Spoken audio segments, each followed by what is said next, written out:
نظر بد، جادو یا جنات جو بھی، اور جادو بھی پھر دو طرح سے اثر انداز ہوتا ہے، یا جنات کے ذریعے سے ہوتا ہے یا ڈائریکٹ اعصاب پر اثر انداز ہوتا ہے، کوئی بھی چیز ہو، حسد بھی بعض اوقات، تو اس طرح کے جتنے بھی اثرات ہوں ان کا علاج قرآن ہے، صرف قرآن۔ جب آپ قرآن سے علاج کرنے کی کوشش کریں گے تو انشاءاللہ یہ ساری چیزیں آہستہ آہستہ یہ اس کے اثرات زائل ہو جائیں گے۔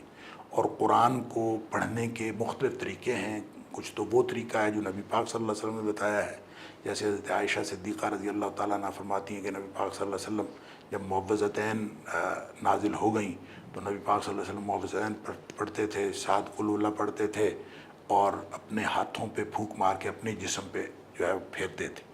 تو حضرت عائشہ صدیقہ رضی اللہ تعالیٰ عنہ کہتی ہیں کہ بیماری میں نبی پاک صلی اللہ علیہ وسلم جب بیمار ہو گئے تو میں نے پڑھا،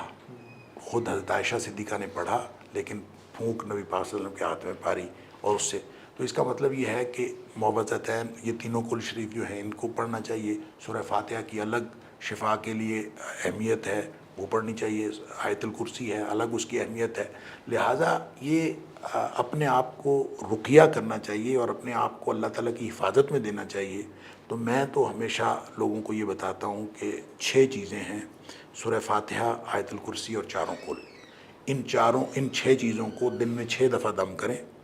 اور اپنے آپ کو اپنے اللہ کی حفاظت میں رکھیں، 5 نمازوں کے ساتھ، 6ٹھی دفعہ سوتے وقت۔ اور اس میں جو 3 اوقات ہیں، فجر، مغرب اور سوتے وقت، ان میں 3 دفعہ پڑھیں، اور پڑھنے کے بعد دعا کی طرح ہاتھ بنائیں، پھونک ماریں، اپنے پورے جسم پہ پھیر لیں، آپ انشاءاللہ اللہ کی حفاظت میں چلے جائیں گے۔ تو 3 اوقات میں 3 دفعہ پڑھیں، باقی نمازوں کے ساتھ 1 دفعہ۔ تو یہ کم از کم رقیہ ہے جو اپنے آپ کو کرنا چاہیے، اور